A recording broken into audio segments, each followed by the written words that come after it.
고구려와 백제가 그 4세기 후반에 아주 치열하게 서로 공격과 수비를 주고받고 있습니다. 대체적으로 말씀드리자면 고국원왕의 공격, 근초고왕의 공격, 뭐 이때는 고국원왕의 전사도 했죠. 소수림왕이 백제 수국성을 또는 고기양왕 때는 공방전을 벌이고 있는데, 아마도 아까 맨 처음에 말씀드린 대로 주목해야 할 것은 광개토왕의 그 아리수를 건너서 58성 700촌을 공략했다라는 것이고, 거기에 성의 이름도 구체적으로 언급은 되어 있다라고 말씀드렸는데, 거기에 이제 관민성이라는 것도 등장을 합니다. 아울러서 아까 잠깐 말씀드렸습니다만 400년에 신라를 외의 침공으로 어려워진 신라를 구원하게 되는데, 이때는 광개토왕이 직접 그 군대를 이끌고 온 것이 아니라 보병과 기병 5만을 보내어 가지고 신라를 구원해 주었습니다. 그런데 이 광개토왕이 신라를 구원하기 위해서 갔던, 신라 왕성 근처까지 갔겠죠. 그 외가 신라의 왕성을 겁박하고 있었기 때문에 그 루트는, 교통로 또는 군사 작전로가 어떻게 이어지는지는 정확하게 판단할 수가 없습니다. 그러다가 고구려 장수왕이 평양으로 천도한 것을 우리 학계에서는 대부분 이때부터 고구려가 이른바 남진 정책을 구사하기 시작했다라고 생각하는데, 그것과 반대되게 오히려 이 평양 천도는 고구려가 서진을 하기 위해서 수도를 좀 안전한 곳으로 옮긴 것이다라는 견해도 존재하고 있습니다. 그래서 이 평양 천도를 어떻게 볼 것인가는 남진을 위해서 천도한 것인지 서진을 위해서 천도한 것인지 조금 견해가 갈리고는 있습니다. 대부분은 남진에 주목을 하고 있고, 같은 장수왕 때, 하도 오래 살아서 장수왕이죠. 장수왕 때 한성 공략하는 건 아까 말씀을 드렸었습니다. 그런데 이때 396년에 아리수를 공격하고 475년까지 이때 광개토왕은 돌아갔습니다. 이때 그 아리수를 건너서 백제도성을 공격한 396년에서 475년까지 거의 80년간 이 한성이 고구려의 영향력 하에 있었다라고 말씀하시는 분은 아무도 안 계십니다. 광개토왕이 돌아갔다라고 되어 있으니까요. 자, 그것을 좀 주목해서 볼 경우에 웅진천도를 이야기하는 것은 삼국사기에 쓰여져 있습니다. 475년에 쭉 나와 있습니다. 자, 고구려 본기에는 장수왕이 8천의 포로를 잡아서 귀환했다라고 되어 있습니다. 백제 본기는 계로왕의 마지막 해와 문주왕의 즉위해가 있는데, 그 계로왕 마지막 해에는 한성을 포위당했다. 그리고 사방으로 나누어서 고구려가 협공했다라고 되어 있습니다. 그럼 아까 보았던 것에서 풍납토성이냐 몽천토성이냐 뭐 이런 의문은 좀 있을 수 있습니다만, 아마 지금 현재는 대부분의 사람들이 풍납토성이 이때의 그 왕성이었을 것으로 생각을 하고 있습니다. 자, 그러면 거기 사방으로 협공을 하고, 계로왕이 서쪽으로 도망을 가다가 고구려 사람들의 추격에 의해서 살해되었다라는 것으로 끝납니다. 그리고 그 같은 해에 문주왕 즉위년쯤에는 계로왕이 서쪽으로 도망가기 전에 성을 지키면서 문주를 신라에 보내서 구원을 요청했다라고 되어 있습니다. 그리고 문주가 신라 병사 1만을 얻어서 돌아오니까 고구려 병력은 물러났습니다. 그렇지만 성은 파괴되고 계로왕이 죽었습니다. 이 사건은 9월에서부터 시작됐습니다. 날짜는 분명치 않습니다만, 그리고 이 9월에 시작된 고구려의 백제 한성 공략을 문주가 신라 병력을 원병을 얻어 돌아오니까 고구려는 돌아갔다라고 되어 있는데, 귀환했다라고 되어 있는데 10월 달에 웅진으로 천도를 합니다. 근데 과거에는 장수왕이 공격했어, 그리고 문주왕이 천도했어 라는 것만 중요시했지, 이 9월에 공격을 받아서 돌아와서 고구려군이 철수를 했는데 10월 달에 도읍을 옮겼다라는 요 한 달 또는 2달 상간의 일을 주목을 안 했습니다. 그러면 크게 보아서는 장수왕의 공격에 의해서 백제가 웅진으로 천도한 건데, 문제는 문주왕이 그 삼국사기의 왕위 교체는 삼국사기를 저술하는 과정에서 즉위년을 원년으로 삼았습니다. 그러니까 전 왕이 사망하면 곧바로 다음 왕이 즉위를 해가지고 그 전 왕의 마지막 해와 새 왕의 그 즉위년이 같은 해에 이루어집니다. 이것이 또 뭐 중국적인 관점에서는 예에 어긋난다라고 해서 그 다음 해로 원년을 늦추는 경우도 있는데, 여하튼 삼국사기는 일괄해서 사망과 즉위를 동일 연대로 취급을 했는데, 그럴 경우에 문주가 즉위한 것이 한성에서 즉위를 한 겁니다. 한성에서 즉위를 하고 웅진으로 도읍을 옮겼으면 고구려에게 한성을 빼앗겼으면 어떻게 한성에서 즉위를 합니까? 그래서 백제사를 하시는 분들 중심으로 해서 한성은 최소한 풍납토성이든 몽천토성이든 이것은 분탕질은 당했지만 백제가 계속 유지하고 있었다라는 견해가 나오기 시작했는데, 그 과정에서 그 다음에 어딘지는 잘 알 수 없습니다만 대도산성을 수리해서 한수 이북이라고 번역을 했습니다만 원문에는 한북이라고 되어 있습니다. 한북의 민호를 이주시켰다라고 나오는데, 이 한북은 되게 한수 이북이기 때문에 지금의 한강을 말하는 겁니다. 그러면 대도산성을 수리해가지고 한북의 민호를 한남으로 옮긴 것이 되겠죠.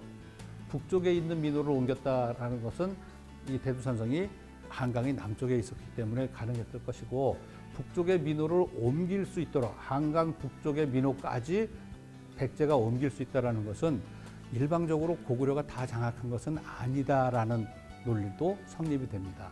이 이후에도 한수 또는 한성 이런 기사가 꽤 많이 등장을 합니다. 백제봉기에 보면. 그런데 그것을 여기 나오는 한수부터 시작해서 많은 경우들은 이 한수는 대개 금강 쪽으로 가가지고 이루어진 그 이른바 지명 이동에 해당한다. 지금의 서울 한강 이론이 아니다라는 이른바 지명 이동설이 등장을 하게 됩니다. 또는 뭐 극단적으로는 삼국사기의 기록이 틀렸다 하는 분들도 있을 수 있고요. 그렇기 때문에 삼국사기 기록을 중시한다면 이 한강 이북에서도 여전히 백제가 자기들의 과거 백성들을 관리하는 모습이 보여진다라는 것으로 볼 수 있고, 그 경우에는 한강 이남은 여전히 백제에 속해 있다라고 볼 수 있다라는 거죠. 그럴 때 문제가 되는 것이 이 한성 경영과 관련해서 등장하는 고고학적인 자료들입니다. 아까 말씀드렸듯이 아차산 이론에 고구려 보루가 존재합니다. 이 보루의 축조는 대개 한성 공략했던 475년 이후에 완전히 철수를 하지 않고, 물론 한성 지역을 고구려가 장악했다라고 하시는 분들은 그 이후에 이제 보루를 축조했다라고 보시면 되는 거고, 한성도 왕성 지역은, 왕성이 있었던 이 풍납 또는 몽천 도성 지역은 백제가 관리했다라고 하시는 분들도 이 보루의 존재를 부정할 수 없으니까 475년 이후에 만든 것일 것이다라고 보고 있습니다. 자, 그럴 때 아차산 이론의 고구려 보루는 시루봉이나 구유동서부터 시작해서 이건 아차산성입니다. 이렇게 점으로 연결된 것이 아차산 이론에서 확인된 20여 개소 이상의 고구려 보루들입니다. 그럼에도 불구하고 아까 말씀드렸듯이 고구려 산성은 존재하지를 않습니다. 물론 아차산성을 이용했다라고 할 수도 있겠지만 이 아차산성은 대개 그 통일신라 즈음에 축조된 것 아닌가라고들 많이들 보고 있습니다. 자, 그래서 여기 거리를 보시면 대개 뭐 500m, 600m 이런 정도로 분포하고 있었는데, 이 보루에 주둔할 수 있는 최대 병력은 정확하지는 않습니다만 그 연구자들이 추산한 것은 최소 10명 정도 머물 수 있는 보루도 있고 최대한 100명 정도 머물 수 있는 보루도 있다 하면서 아차산 4보루를 많이 주목을 하고 있습니다. 그래서 아차산 4보루에서는 대장간으로 이용했던 철기를 제작까지는 몰라도 좀 수리해서 쓴 것 아닌가라고도 할 수 있습니다만, 여하튼 철제를 다루었던 대장간 유적도 찾아지고 많은 고구려 토기들이 확인이 되었습니다. 그래서 아차산 4보루는 오늘 제시해드리지는 못합니다만 6개 또는 7개의 건물지가 있었고, 그 건물지도 복원을 해서 그 영상자료로는 제시를 하고 있습니다. 방금 전에 이렇게 대장간의 모습을 보셨듯이 아차산 4보루에서는 많은 고구려의 철제 무기들이 찾아졌습니다. 화살촉 또는 숫돌 또는 이 투구, 복발이고 찰로 해서 작은 소찰로 해서 이 목 부분을 보호할 수 있는 덮개를 했죠. 또 뭐 많이들 농기구라고 보고는 있습니다만 무기로도 얼마든지 쓸 수 있는 쇠스랑도 있고요. 철제의 도끼도 있고요. 요거는 그 철제의 찰갑 편들입니다. 마찬가지로 홍련봉 보루인데 홍련봉 보루 같은 경우는 연화문 와당도 찾아졌습니다. 그런데 이 기와집은 삼국사기에 대개 한 2세기 또는 3세기 즈음에 기와가 바람에 날아갔다 이런 기록들이 좀 찾아집니다. 그래서 기와는 좀 이런 시기부터 쓰여졌기는 한데 그렇다고 해서 일반 민가에서까지 다 쓸 수 있는 것은 아니었습니다. 그래서 대부분은 관청 또는 사찰 이런 데에서 기와가 쓰였다라고 하는데 이 연화문의 와당이 고구려 와당입니다. 이것이 홍련봉 보루에서 찾아지기 때문에 홍련봉 보루 또한 아차산 사보루와 마찬가지로 상당히 중요한 위치를 점하고 있다라고 이야기들을 하고 있습니다. 자, 그럴 때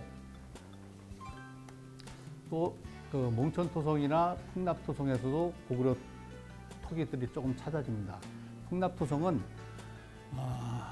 60년대에 풍납토성의 성벽만 사적으로 지정을 하고 그 내부는 사적 지정을 안 했었습니다. 그래서 무허가 건물 또는 민가 이런 것이 꽤 많이 섰다가 90년 전환 시기에 그 아파트를 조성하게 되니까 이른바 그 주택 조합을 결성해서 주민들이 아파트를 짓기 시작했는데 그때 백제의 유적이 확인되니까 이 수익자 부담의 원칙에 의해서 우리는 시공주가 사업주가 그 경비를 부담하게 되어 있었죠. 그런데 그때 그 주택조합은 그 발굴 경비를 부담할 여력이 없었기 때문에 많은 대학박물관 팀이 거의 뭐 희생정신을 발휘해서 그 조사를 했습니다.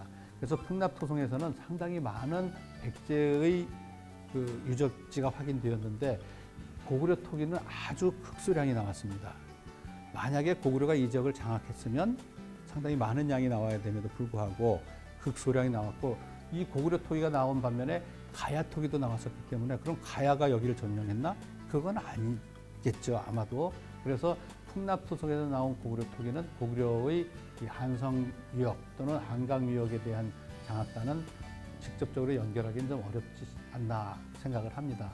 그럴 때 이제 몽천토성에서는 꽤 많은 분량의 그 토기가 찾아졌습니다. 15개의 기종으로 이루어진 그 개수로 따지자면 343개에 해당하는 토기다라고 꽤 많이 찾아졌는데 이렇다 할지라도 물론 몽천토성 전체를 다 조사한 건 아니지만 이렇다 할지라도 아차산 사보루라는 대개 아차산 사보루가 한 100명 정도 주둔할 수 있지 않나라고 생각을 합니다. 사보루 출토품은 대체적으로 보아서 이것보다 기종이 한 26, 7개 정도 되고 개체수도 600개가 넘어가기 때문에 대개 2배 정도가 찾아졌습니다. 그러면 사보루에 비해서 어떻게 몽천토성에서 더 적게 나오나 일시적인 점거 아니겠는가라고 볼 수도 있다라는 거죠. 그래서 대체로 본다면 삼국사기를 따라가고자 하는 문헌사학자들과 이 풍납토성 또는 몽천토성에서 또는 아차산 일원의 보루에서 나오는 이 고구려 유물을 따라가고자 하는 고고학자의 견해가 좀 갈려있는 실정입니다. 누구의 견해가 맞다라고 단정적으로 말씀드리기는 제 입장에서 조금 곤란합니다. 그럴 때 더 세부적으로 보자면 백제사 전공자들은 고구려가 이 한성을 완전 장악했던 강남북을 다 장악한 것 아니다라고 보는 것이 물론 전체는 아닙니다만 대부분이 그렇게들 보고 있고 또 고구려 고고학의 일부 연구자들도 다 장악한 건 아니야라고 하는 분들이 있습니다. 그런데 많은 경우들은 다 장악을 했어 이렇게 지금 견해가 좀 갈리고 있습니다. 자, 그러면 한강 본류 도대체 어떻게 경영했는가 고구려가 아차산 보루가 찾아지니까 분명히 이 서울 일원에 최소한 강북 지역에는 고구려의 영향력이 있었다라고 보아야 되겠죠. 그럴 때 웅진 시대는 이게 웅진으로 천도한 것에서부터 사비로 천도한 시기까지 한 60년 남짓의 기간입니다. 이때 나제 동맹이 언제 이루어졌는지도 제 입장에서는 조금 애매합니다만 대개 433년을 많이 생각합니다. 저는 좀 445년쯤 아닐까라고 이제 조금 455, 45 이쪽으로 조금 늦추고는 있습니다. 이 나제 동맹기의 백제와 신라가 결국은 한강 본류에 영향력을 미친 고구려에 대항해서 군사 활동을 하고 있습니다. 아울러서 고구려는 481년에 신라 동해안 지금의 흥해 포항 지역까지 군사를 보내서 신라를 공격한 바도 있습니다. 그에 반해서 지금 충주 고구려비는 대개 조령이나 중령 쪽에서부터, 단양은 중령이고 충주는 조령인데 추풍령 쪽에서는 지금 충청북도 보은이 등장합니다. 추풍령을 넘었을 경우에, 그럴 때 신라가 추풍령 이북에서 산성을 축조한 것이 보은에 축조한 3년산성입니다. 470년. 그리고 이 486년 그 3년산성이라고 이름 붙인 것은 축조 기간이 3년 걸릴 정도로 길었다라는 건데, 아마도 이 470년 즈음은 신라가 보은 지역을 장악한 것이 아니라 백제가 그래 니네가 와서 머물성 쌓아라고 한 것 아닌가라는 생각이 듭니다. 왜냐하면 신라가 여기를 장악했다라고 볼 근거는 없기 때문에. 그럼에도 불구하고 보은에 3년산성을 쌓았던 것은 아마 그 선산 쪽에 이른바 경상북도 지역 사람들을 데려다가 와서 쌓은 것이기 때문에 3년 걸리지 않았나라고 보는데, 그것에 대한 보충이 수리 강화가 486년에 있었습니다. 그래서 이 즈음이 대개 나제 동맹군과 고구려가 치열하게 대립을 하던 시기입니다. 물론 제가 지금 나제 동맹이라는 표현을 썼습니다만, 근래에는 나제 동맹이란 없었어라는 견해까지 또 등장을 하고 있습니다. 이른바 동맹을 맺을 때 회맹의례라거나 이런 것이 우리는 전혀 찾아지지가 않거든요. 그렇기 때문에 나제 동맹은 없었어라는 견해까지도 나오고는 있습니다만, 하여튼 현재까지 견해로는 나제 동맹군과 고구려의 대립으로 보는 것이 옳으리라고 생각합니다. 그럴 때 이 시기에, 조금 앞선 시기에 신라 사회에서는 고구려에 대해서 반대하는 움직임이 등장합니다. 그 주요한 것은 450년에 실직 들판에서 사냥하는 고구려의 변장을 신라에서 살해를 합니다. 그런데 이 실직이 어딘지도 확언할 수 없습니다만 대개 삼척일원이다라고 보면은 틀림은 없을 것 같습니다. 그러면 고구려가 450년에 삼척 지역에 가서 고구려의 장수가 사냥을 할 수 있어? 어디서부터 왔어요? 평양에서부터 왔어요? 아닐 거예요. 그 인근에 어디 있겠죠. 그랬을 경우에는 충주 일원에 고구려 군사력을 염두에 둘 수 있지 않나라고 생각할 수 있습니다. 그래서 451년에는 또 고구려가 신라에 대해서 또 한마디를 하죠. 그래서 출병을 하는데 신라 국왕이 아주 겸손한 말로, 비굴한 말로 사죄를 하기 때문에 고구려군이 그대로 돌아갔다라고 되어 있습니다. 이것이 450년인데 삼척일원에서 활동을 한다거나 또는 충주 고구려비의 신라 영토 내, 신라토 내 당주라는 표현이 등장합니다. 그래서 신라 영토 내에 고구려 당주가 있었다라고 한다면 아마 450년을 즈음한 시기서부터는 신라 사회에서 반고구려적인 움직임이 일지 않았나라고 볼 수 있다라는 거죠. 그럴 경우에 기왕에 나제 동맹을 433년으로 설정을 한다면 충주 고구려비의 연대 또는 450년 즈음에 고구려와 신라가 고구려 왕의 표현으로는 아주 우호 관계가 지극했다라고 하는 표현이 나올 수 없다라고 생각하기 때문에 저는 제 개인적으로는 나제 동맹은 최소한 450년대 이후가 아닐까라고 생각은 하고 있습니다. 자, 아울러서 이 5세기 중엽에는 우리 삼국사기에는 잘 보이지 않습니다만 일본 서기에는 가야 지역에서 백제와 신라가 자신들의 세력을 확장하기 위해서 치열하게 경쟁을 하는, 물론 무력 충돌까지는 아닙니다만 치열하게 경쟁을 하는 모습도 보이고 있습니다. 자, 그런데 이런 모습을 이해할 때 이것이 문헌에 보이는 자료라면 고고 자료에 대한 해석 또한 도외시할 수는 없다라는 거죠. 자, 한강 이남에서는 근래에 여기가 이렇게 되어 있는 것이 고구려 고분이 확인된 동천동 고분 발견 이전 단계에서 고구려 고분들이 확인된 지역들입니다. 그리고 이 동천동에서도 용인이죠. 고구려계의 석실 무덤이 찾아졌습니다.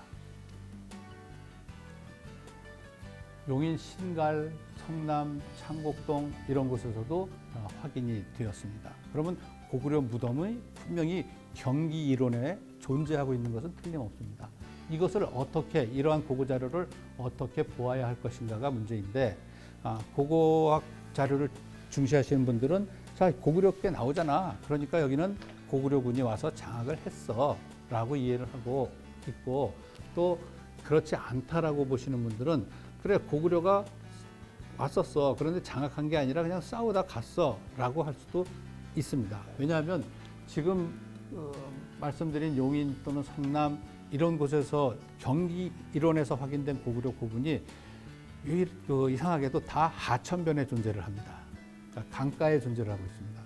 그리고 이 강가라는 것은 근대사회 이전에 강변을 따라서 이동하는 것이 대부분의 교통로 또는 작전로였기 때문에 우리 한반도 다른 나라도 뭐 마찬가지겠습니다만 한반도 이론에서의 자연 상태에서 인간의 힘으로 만드는 교통로는 대개 강변 또는 계곡 이런 데를 통해서 다녔거든요. 그래서 남한강 상류도 그래서 중요한 것이고 또 이 경기 이론에서 안성천을 비롯한 많은 그 하천변에서 고구려 무덤이 확인된다는 것은 고구려의 군사 교통로 중심으로 고구려 무덤이 분포하고 이것은 이른바 귀향장을 자기 고향으로 가서 묻는다라는 것이 아니면 거기에 축조를 해서 해놓고 일시적인 주둔의 흔적으로 보아도 되지 않겠나라고 보는 사람들도 있습니다.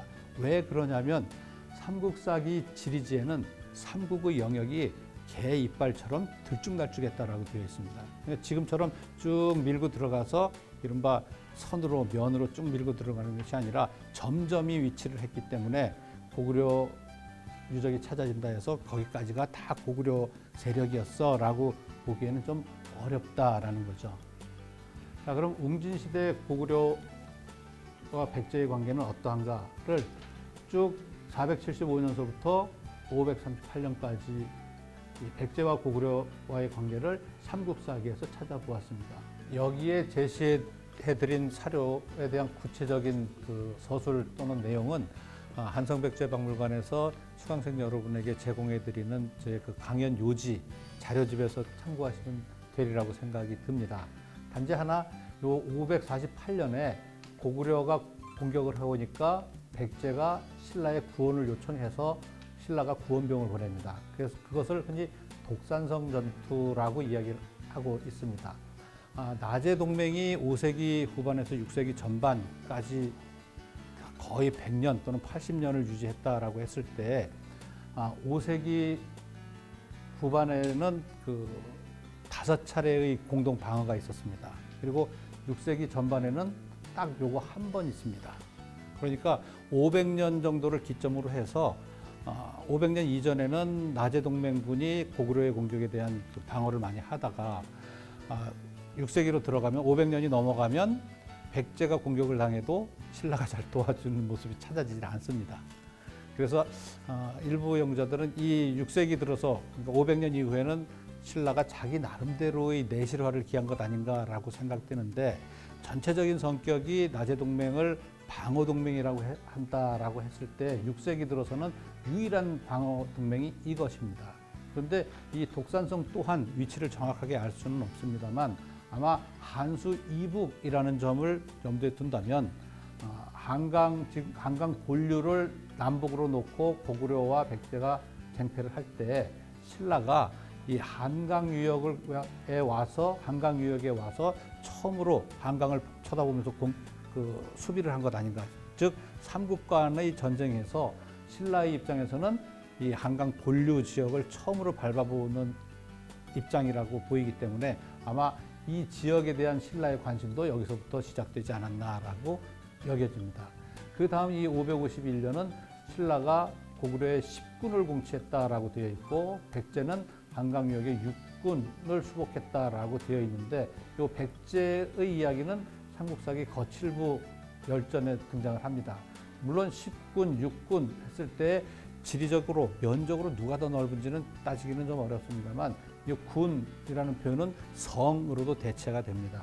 대체로 봤을 때 이 백제가 한강 유역 6군을 수복했다라는 것은 지금의 한강 본류 북쪽 또는 북한강 유역 쪽으로 진출한 것이라고 생각을 하고 이 신라가 고구려의 10군을 공취했다라는 것은 단양, 충주 이렇게 남한강 일원으로 공격한 것 아닌가라고 생각을 하고 있습니다.